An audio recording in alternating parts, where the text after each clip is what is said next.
다 같이 자리에 일어나시도록 하겠습니다.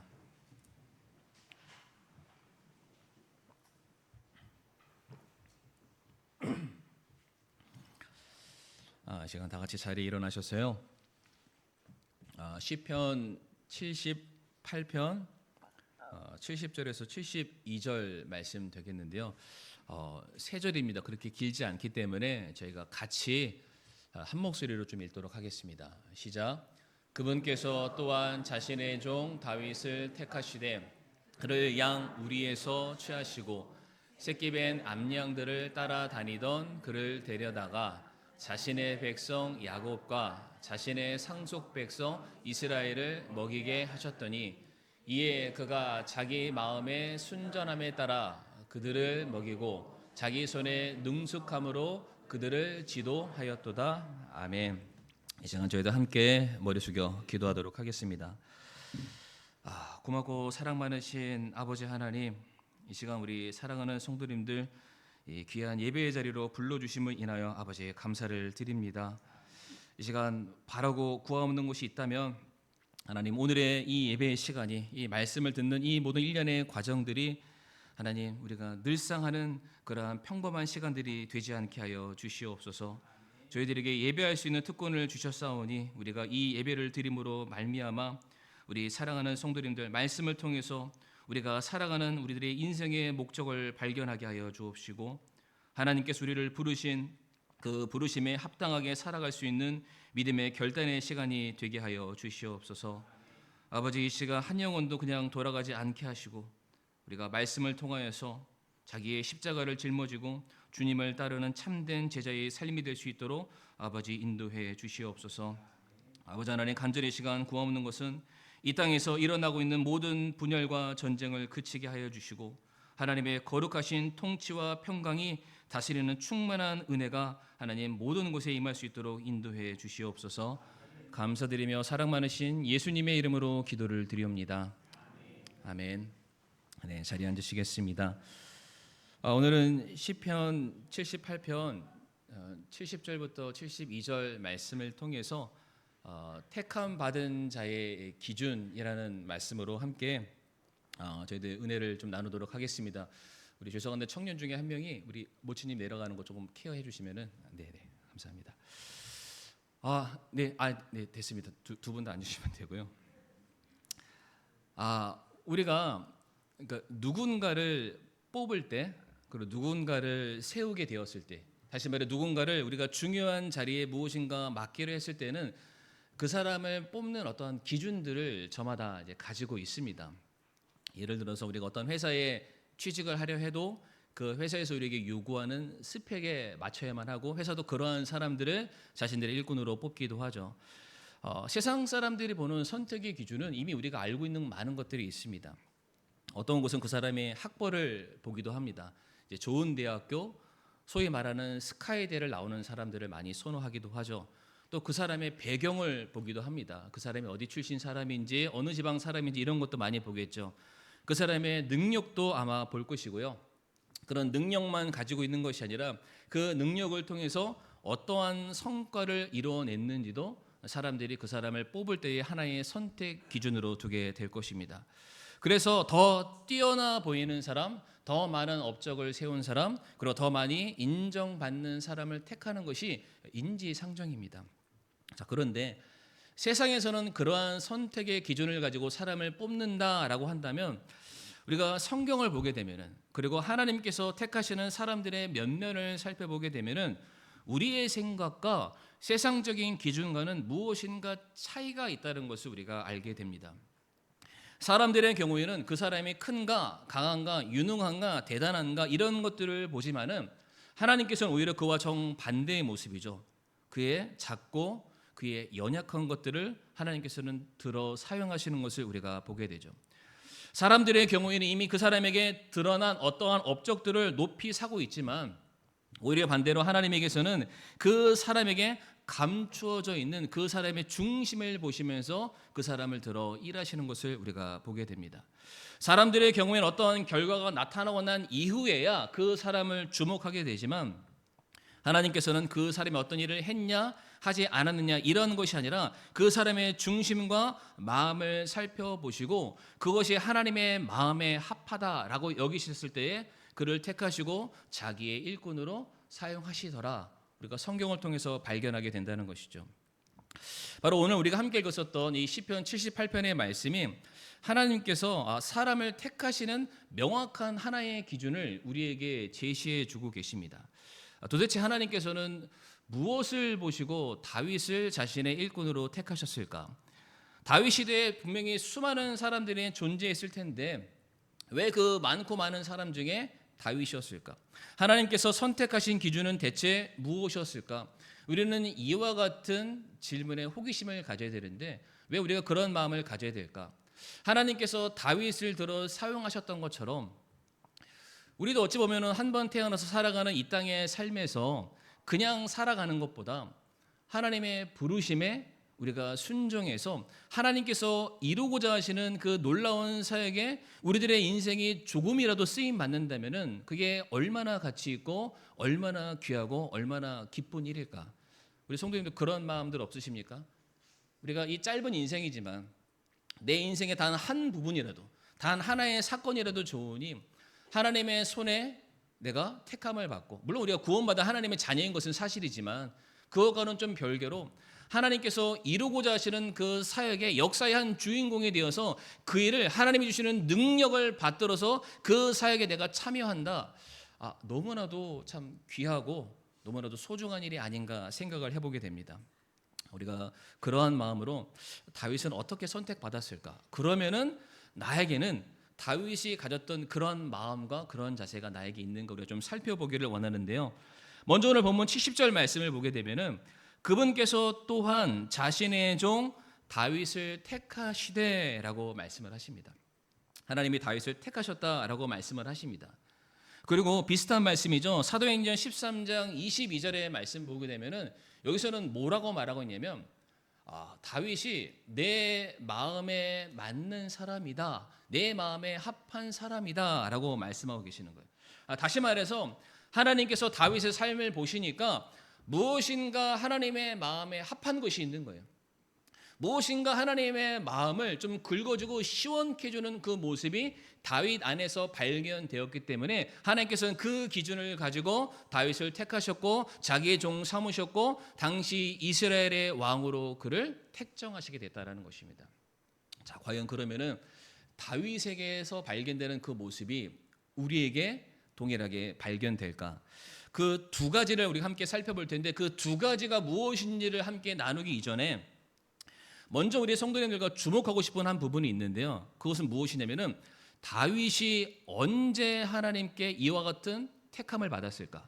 다시 말해 다윗이 언제 이스라엘의 왕으로 세움을 받았을까? 우리가 좀 그 시기에 대해서 좀 주목해 볼 필요가 있는데 오늘 본문 70절 말씀을 다시 한번 띄워 주시게 되면은 그분께서 또한 하나님께서 자신의 종 다윗을 택하시되 그를 택했다라고 말씀하시죠. 근데 언제 택하셨냐면은 그를 양 우리에서 취하셨다라고 말씀하고 계십니다. 그러니까 다윗이 이스라엘의 왕으로 하나님께서 그를 선정하셨습니다. 그런데 하나님께서 다윗을 이스라엘의 왕으로 택하셨을 때에는 언제였냐? 다윗이 골리앗과 싸워서 이겼을 때에 그를 왕으로 세우셨다라고 말하지 않습니다. 뿐만 아니라 다윗이 수많은 전쟁에서 엄청나게 많은 승리를 거뒀는데 그 결과물을 보시고 내가 그를 이스라엘의 왕으로 삼으셨다라고 말씀하지 않으십니다. 심지어 이 사무엘 선지자를 통해서 기름 부음 받았을 때 그때 내가 그를 이스라엘의 왕으로 삼으셨다라고 말씀하지도 않으세요. 오히려 사무엘이 기름 부었을 때에는 이미 그가 왕으로 하나님이 택하신 것을 세상에 증표하는 또 하나의 사건에 불과하다는 것이죠. 오늘 말씀 70절 다시 한번 보게 되면 하나님께서는 다윗을 언제 이스라엘의 왕으로 삼으셨냐면은 다윗이 들판에서 양을 치고 있었을 때, 그러니까 충분히 나이가 들은 인생의 경륜을 가진 그런 사람이 아니라 저보다 훨씬 더 어린, 우리로 따지면 아마 초등학생, 중학교 아직 약관이 되기 이전에 젊었을 때의 그 모습을 바라보시고 그를 주목하셨고 그 다윗의 삶이 하나님의 마음에 합하여서 그를 이스라엘의 왕으로 택하셨다라고 말씀하고 계세요. 자, 이 말씀을 이렇게 준비하다가 예전에 제가 좀 떠올랐습니다. 선생님 오해하지 마세요. 제가 다윗과 제 삶을 비교하는 게 절대로 아닙니다. 저는 다윗을 따라가기에는 그의 신들매도 매기도 부족한 사람인데, 이 말씀에서도 이제 제가 차차 설명을 드리겠지만 다윗이 뭔가 대단한 일을 하기 이전에 하나님은 다윗의 삶을 주목하셨고 그를 자신의 종으로 사용을 하셨는데, 그래서 저도 한번 제 삶을 돌이켜 봤습니다. 제가 제 삶을 보니까 별로 대단한 게 없어요. 아무런 반응이 없으시는 거 보니까 다들 인정하시는 분위기인 것 같습니다만, 제가 제 삶을 딱 봤었을 때 뭐 하나 내세울 만한 게 나에게 있나? 뭐 하나 자랑할 만한 게 나에게 있을까? 남과 견주어 보았을 때 그래도 내가 저 사람보다는 낫지라고 하는 거를 제가 한번 살펴봤는데, 이거는 제가 오늘 생각한 게 아니라 제가 예전에 신학교 갔을 때 하나님의 부르심에 제가 순종하고 나아갔을 때 그때도 제가 계속 제 자신을 살펴봤습니다. 아무리 제가 생각해봐도 제가 잘하는 게 없는 거예요.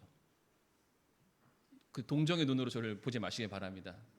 아무리 생각해봐도. 근데 제가 제 삶에 남들과 비교했을 때 잘하는 게 하나 있더라고요. 그게 딱 뭐였냐면은, 오늘 말씀과는 좀 별개의 부분이긴 합니다만, 제가 하나님의 부르심에 아멘하고 순종했을 때에는 제 자신이 스스로 자부할 수 있는 게 뭐냐면, 그때만큼은, 그때 그 시절만큼은 누구도 저보다 하나님을 사랑할 수 없었어요. 정말로 그때 그 마음이었습니다. 그러니까 범사에 하나님께서 이렇게 하면은 기뻐하시겠지? 심지어 그때는 제가 길거리 돌아다니다가 쓰레기도 하나 못 버렸어요. 너무 거룩한 삶을 살았죠.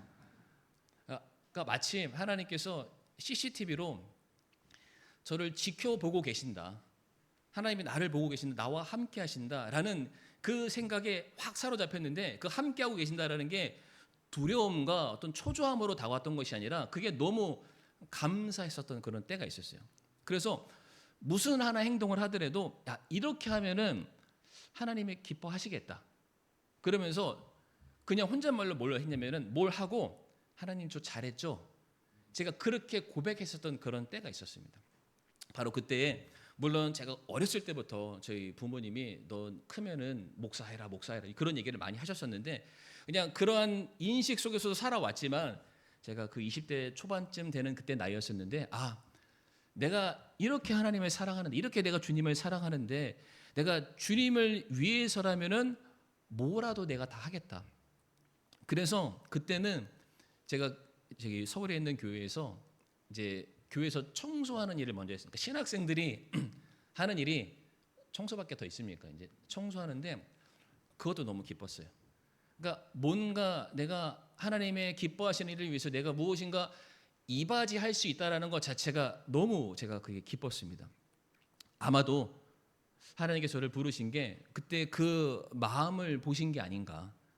진짜 지금 제 자신을 살펴봐도, 물론 사역의 경륜이 오래되기는 했지만 그래도 그 시간 자체가 쌓아주는 어떤 대단한 성장은 제 삶에 돌아봐도 별로 없는 것 같아요. 오히려 차라리 그때 처음 주님께서 저를 부르셨을 때 그 순수하고 주님을 너무나도 열망적으로 사랑했던 그 마음이 아마 그때가 더 크지 않았을까.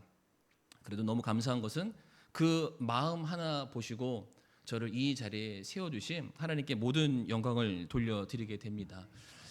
오늘 말씀에서 이제 다윗이 양을 칠 때 그를 하나님께서 왕으로 삼으셨다라고 말씀을 하셨는데, 여기서 우리가 잠깐 생각해 볼 게 뭐냐면, 양을 쳤다라는 것은 다윗의 직업이 목동이었다라는 것을 말하죠.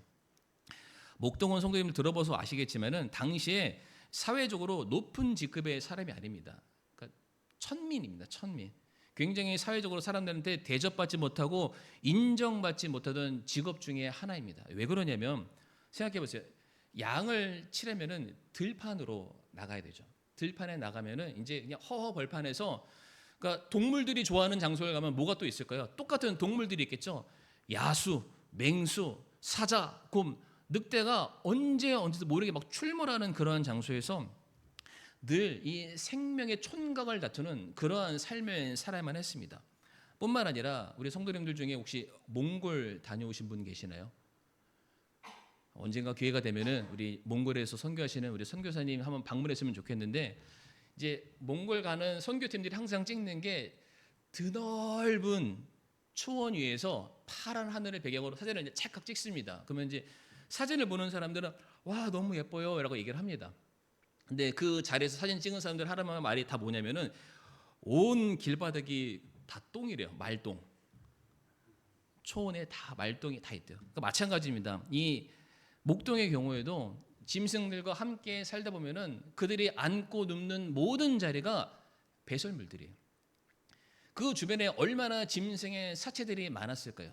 그 야수와 맹수를 맞으면서 온몸에 뭐 살이 찢기고 옷이 찢기면서 얼마나 많은 피를 흘렸을까? 이게 성도님들 매일같이 반복되는 삶이 목동의 삶입니다. 그러니까 항상 몸이 어떻게 되냐면은 부정한 상태에 있는 거예요. 부정한 상태. 다시 말해서 이들은 쉽사리 예를 들어서 뭐 성전을 찾아가거나 절개를 지키거나 이런 일들을 너무 하기 힘든 사람입니다. 그러니까 목동하면은 부정함이 기본값에 있는 그런 사람들이죠. 그래서 우리 성도님 아마 기억하실 텐데 사무엘 선지자가 이제 이새의 집에 찾아가서 아들들에게 기름 붓는 장면 아마 기억하실 거예요. 그때 그 자리에 다윗이 있었나요, 없었나요? 없었습니다. 가족들도 뭘 생각했냐면 야 지금 사무엘 대언자가 우리 집에 와서 장차 이스라엘 다스릴 왕을 삼는 그 놀라운 일들을 하게 될 텐데 그 자리에는 다윗은 어울리지 않아. 애당초 부르지도 않았고요. 중요한 건 다윗도 스스로 그 자리에 그가 참석하지 않았다라는 것이죠. 그러니까 이렇게 대접받지 못하고 인정받지 못하는 직업이 목동이었다는 겁니다.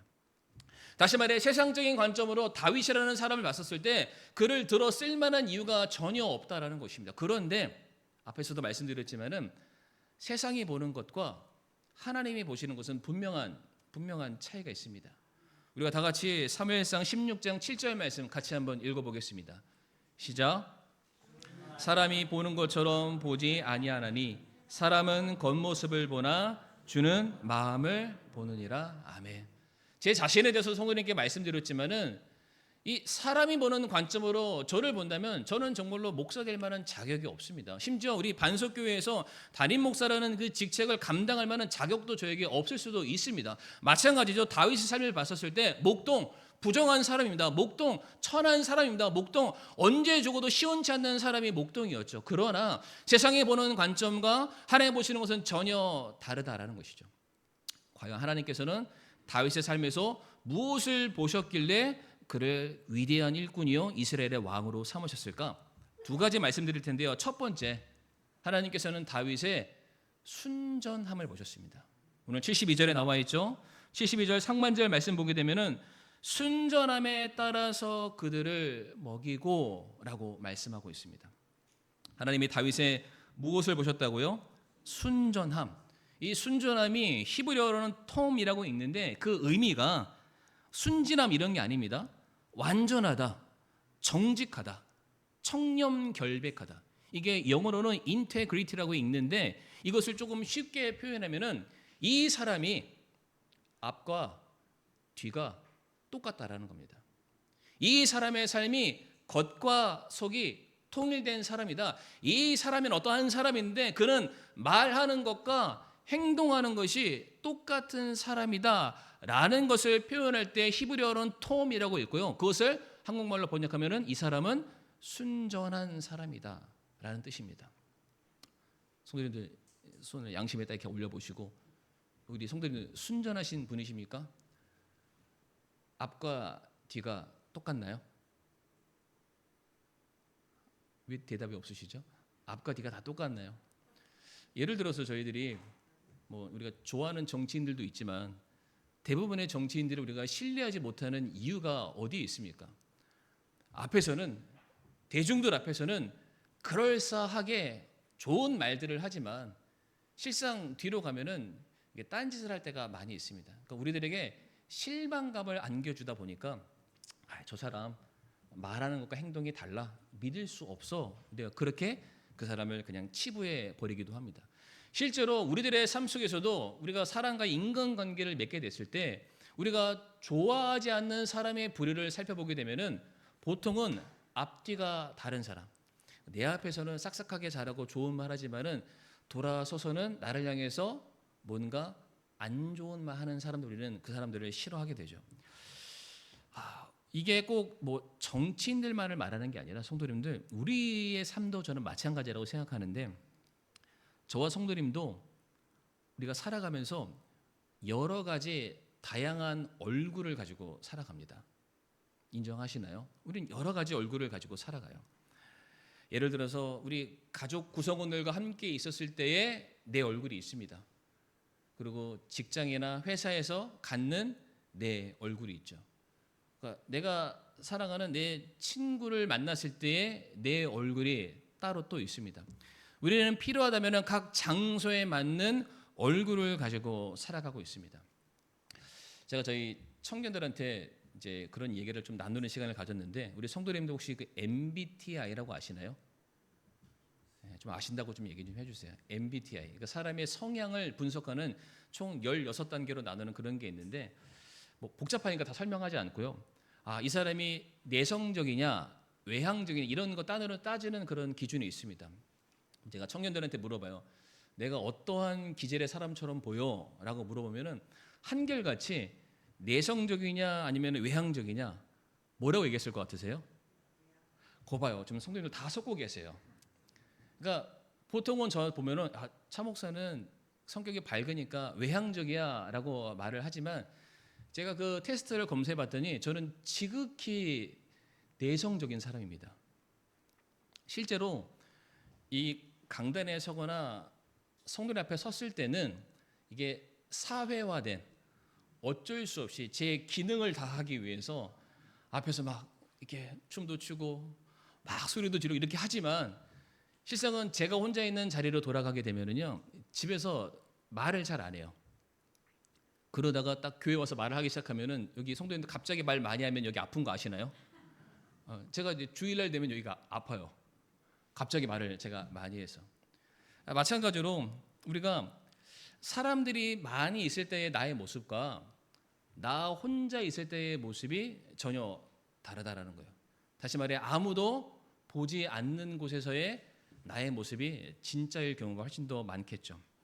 그러나 나 혼자 골방에서 혼자 있을 때 누구도 내 모습의 진짜 여부를 확인할 수가 없는데 하나님께서는 그 모습까지 다 보신다라고 말씀하시는 거예요. 사람은 외모를 보지만 하나님은 그 사람의 중심을 본다라고 말씀하시죠.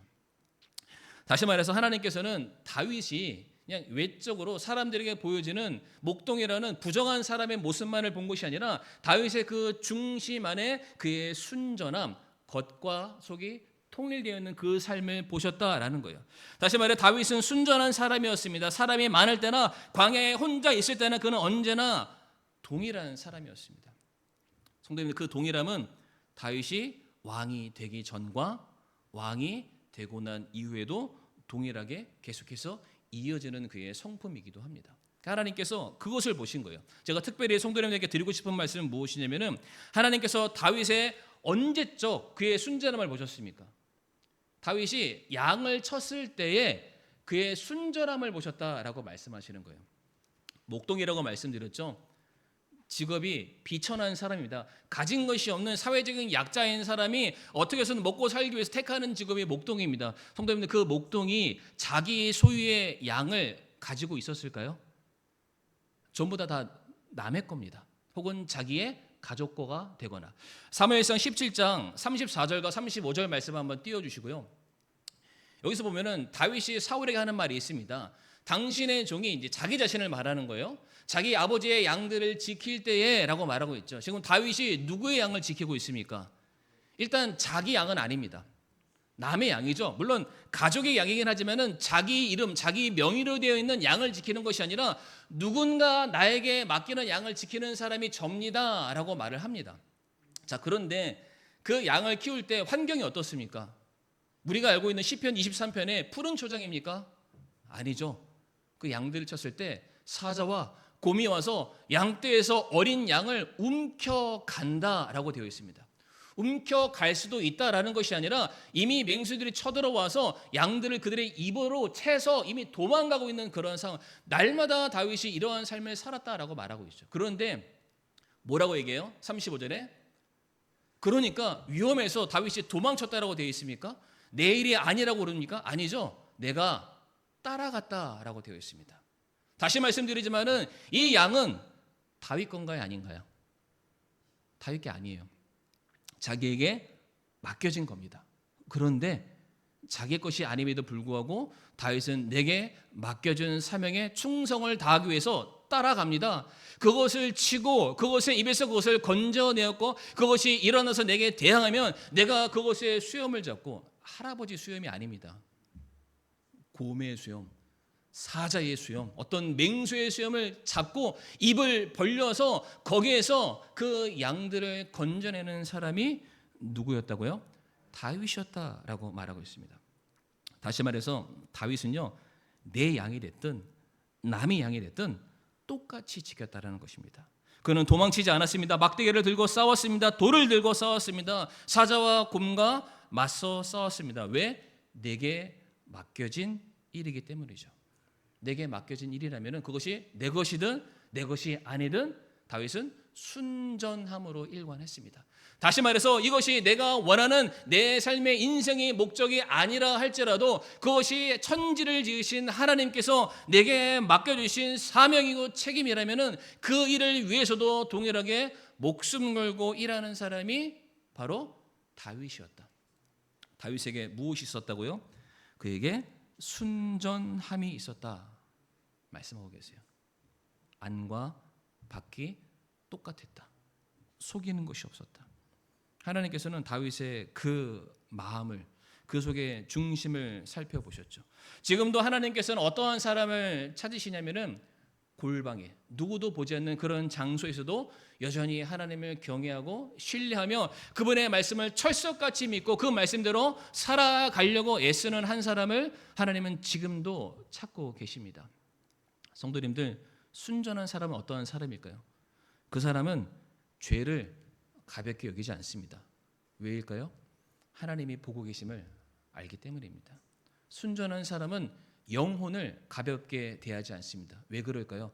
하나님이 그 영혼을 천하보다 귀하게 여기심을 알기 때문이죠. 순전한 사람은 다른 사람들을 쉽게 정죄하지 않습니다. 왜 그럴까요?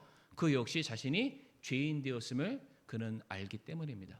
그는 항상 일정하게 겉과 속이 통일된 순전한 삶을 살아가는 그런 사람이죠. 하나님께서 어떠한 사람을 세우십니까? 그것이 작은 일이라 할지라도, 아무도 몰라준다 할지라도 그 일을 위해서 목숨처럼 최선을 다해서 내 일처럼 여기는 사람, 하나님께서는 그 사람을 자기의 일꾼으로 부르시고 사용하시게 됩니다. 우리 사랑하는 성도님들, 아무도 보지 않는 곳에서도 주님께서 우리를 보고 계심을 잊지 마시고 어떠한 자리에서도 변하지 않는, 상황 때문에, 환경 때문에, 누구 때문에 변하는 것이 아니라 하나님께서 나를 통해서 일하시고자 하는 그런 놀라운 계획과 목적이 있구나, 내가 그 일을 위해서 기꺼이 충성하겠습니다. 이 고백이 오늘 저와 우리 사랑하는 성도님들의 삶에 있기를 간절히 바라겠습니다. 두 번째로 하나님께서는 다윗의 무엇을 보셨냐면요, 다윗의 능숙함을 보셨다라고 말씀하고 계십니다. 72절 하반절 말씀 보게 되면은 뭐라고 되어 있습니까? 다윗이 자기 손에 능숙함으로 그들을 지도했다라고 말씀하시죠. 여기서 능숙함 하면은 우리는 뭔가 잘하는 어떤 재능을 생각하게 되지만은 실제로 여기서 말하는 능숙함은 재능을 말하지 않습니다. 어떠한 힘을 말하지도 않습니다. 어떠한 전략을 말하지도 않습니다. 왜 그러냐면 지금 이미 앞에서 나왔던 70절의 말씀처럼 하나님께서 다윗을 불렀을 때에는 대단한 업적을 이루거나 전쟁에서 싸워서 이기거나 골리앗과 대전했던 그런 상황이 아니었습니다. 양을 치고 있을 때 그를 부르셨죠. 다시 말해서 여기서 능숙함은 어떠한 기술을 말하지 않습니다. 실제로 이 능숙함을 말하는 그 히브리어 원어 단어를 살펴보게 되면 그 의미가 무엇인가를 분별하는 능력을 말한다고 합니다. 뿐만 아니라 상황을 이해하는 그런 능력을 말하고 있고요. 그리고 그것을 실제로 옮기는 지혜를 말한다고 합니다. 분별력, 판단력, 지혜 같은 것들이 능숙함에 해당되는 단어입니다. 사랑하는 성도님들, 다윗은 어떠한 사람이었냐면은 능숙한 사람이었습니다. 그런데 그 능숙함이 무엇을 뜻하냐면은 내 감정대로 움직이지 않았음을 말합니다. 다윗은 자기의 뜻을 밀어붙이는 사람이 아니었습니다. 대신에 다윗이 잘하는 것, 그의 삶에 능숙한 것이 있었다면 그것이 무엇이냐면은 내 삶에 하나님의 뜻이 무엇인가를 누구보다 잘 묻는 사람이었습니다. 다윗은요, 사울처럼 충동적이지 않았습니다. 창을 들어 자기를 죽이려 할 때에도 다윗은 그 창을 들어서 사울에게 던지는 사람이 아니었습니다. 다윗은 압살롬처럼 복수심에 이끌려가는 그런 삶이 아니었습니다. 다윗은 솔로몬처럼 하나님을 이용하는 그런 사람이 아니었습니다. 다윗은 르호보암처럼 어리석은 선택을 하는 사람이 아니었습니다. 왜? 모든 문제에 있어서 늘 하나님께 지혜를 구하는 사람이었기 때문이죠. 다윗은 눈앞에 기회가 있어도 그것이 하나님의 뜻이 아니면은 그것을 선택하지 않았습니다. 내가 억울함을 당해도 내 방법대로 이 일들을 해결해 나가려고 하지 않았습니다. 다윗이 얼마나 많이 사울을 죽일 기회가 그에게 있었습니까? 그러나 그는 손대지 않았습니다. 왜? 이 모든 일들을 판단하시는 하나님이 지켜보고 계심을 그가 알았기 때문이죠. 내 뜻대로 하면 망한다. 내가 하나님의 뜻이 무엇인지를 묻는 그 습관이 그의 삶의 능숙함으로 드러나게 됩니다. 그래서 다윗은 전쟁을 앞두고서도 얼마나 싸움을 잘하는 사람이에요. 그러나 쉽게 먼저 달려가지 않고 먼저 하나님께 묻는 사람이 다윗이었습니다. 그 길이 열릴 때까지 기다리는 사람이 다윗이었고요. 어떠한 결정의 순간마다 내 경험과 내 판단과 내 지식을 의지했던 사람이 아니라 끝까지 하나님의 인도하심에 따라서 한 걸음 한 걸음 걸어가는 일에 능숙했던 사람이 바로 다윗이었습니다. 그래서 성경은 다윗을 기도의 사람이다라고 표현하기도 합니다. 다윗은 무엇인가 결정할 때에도, 그의 삶이 흔들릴 때에도, 넘어졌을 때에도, 반대로 그의 삶이 형통했을 때에도 그는 모든 상황 속에서 늘 언제나 하나님께 자신의 뜻을 묻는 사람이었습니다. 심지어 다윗이, 성도님들, 이미 사무엘을 통해서 기름 부음 받아서 이스라엘의 왕으로 이미 택함을 받았죠. 그러나 먼저 그가 사울 왕이 죽고 난 이후에 예루살렘으로 들어가지 않습니다. 묻는 장면이 나와요. 하나님, 제가 어떻게 하면 좋겠습니까? 이미 선언이 됐어요. 이미 그는 이스라엘의 차기 왕으로 등극할 만한 충분한 자격과 조건을 갖춘 사람이었지만 그 왕자리에 올라가는 그 과정 속에서도 다윗은 하나님께 묻는 모습을 우리가 볼 수 있습니다. 그래서 어쩌면 하나님께서 다윗을 내 마음에 합하다라고 말씀하신 이유가 바로 여기에 있지 않나. 다윗은 범사에 하나님께 뜻을 묻는 자, 묻고 다른 모습으로 행동하는 사람이 아니라 하나님께서 말씀하신 대로 행동했기 때문에 하나님 말씀하시는 거예요. 그가 내 마음에 합한 자다라고 말씀하셨다는 겁니다. 오늘의 말씀이 우리에게 주는 메시지는 바로 다른 것이 아닙니다. 하나님께서는 우리 겉으로 드러나는 능력을 주목하시는 분이 아니십니다. 하나님께서 일하고자 하신다면은 그러한 사람 들었을 필요가 전혀 없습니다. 하나님은 어떠한 사람 쓰시냐면은 순종하는 사람 들어 쓰십니다. 하나님의 뜻을 이 땅에 구현해낼 정도로 겸손하고 복종적인 그런 사람을 찾는데 그 일에 누구보다 다윗이 능숙했다라고 성경은 말하고 있습니다. 범사에 하나님께 질문했던 사람, 하나님의 결정을 따르고 인내함으로 그 과정들을 견뎌냈던 모든 사람들, 내 감정과 내 경험을 앞세우는 사람이 아니라 하나님의 뜻을 따르고자 그의 삶을 들였던 다윗을 하나님께서는 당시에 하나님의 종으로 이스라엘을 통치하는 왕으로 세우시게 되었습니다. 사랑하는 성도님들, 다윗처럼 능숙한 사람 되시길 바랍니다. 일 잘하는 그런 사람 말고 다윗의 능숙함은요, 성도님들, 그가 무릎을 꿇는 것부터 시작을 했습니다. 무릎을 꿇고 하나님께 부르짖기 시작했을 때 하나님께서는 그런 다윗의 능숙함을 들어서 한 나라를 통치하는 놀라운 일꾼으로 삼으시게 됐습니다. 말씀을 마무리하면은, 성도님들, 다윗이 선택을 받은 것은 그의 환경 때문이 아니었죠. 다윗이 가지고 있는 그의 재능 때문도 아니었습니다. 하나님 앞에, 사람 앞에 늘 변함이 없는 한결같은 순전함이 그에게 있었기 때문에 내 것만을 아끼는 사람이 아니라 남의 것도, 내 이웃을 내 몸처럼 돌볼 줄 아는 사랑의 마음이 그 안에 있었기 때문에, 그리고 모든 일들을 하나님의 뜻에 구하는 자였기 때문에 하나님께서 그런 다윗을 사용하셨던 것처럼 이 자리에 계신 우리 사랑하는 모든 성도님들도 우리가 동일하게 다윗과 같은 마음이 우리에게 있게 해달라고 우리가 그렇게 좀 기도하는 시간을 우리가 함께 갖기를 원합니다. 하나님, 내 삶의 기준을 바꾸기를 원합니다. 사람의 시선이 아니라 하나님의 시선에 합당한 그런 삶을 내가 살기를 원하고, 내 판단이 아니라 주님의 판단과 주님의 결정에 내 삶을 맡기고 나아가는 주님의 종 되게 해달라고 우리가 그렇게 고백할 수 있는 저와 우리 사랑하는 성도님들 되시기를 간절히 바라겠습니다. 이 시간 다 같이 우리 성도님들 오늘 찬양 반주가 나왔을 때에 우리가 이렇게 좀 함께 기도하기를 원합니다. 지금도 하나님께서 하나님이 쓰실 또 일꾼을 찾고 계시는데, 하나님, 제가 다윗처럼 순전한 사람 되게 해주세요. 하나님을 찾는 일에 능숙한 사람 되게 해주세요. 나를 통해서 내 가정에 살게 하시고 내 민족에 살게 하시고 내 주변의 모든 사람들이 구원의 길로 인도함 받는 그 놀라운 일꾼으로 저를 좀 사용해 달라고, 능숙함과 순전함을 내게 달라고 지금 함께 그렇게 기도하는 시간 잠시 갖도록 하겠습니다.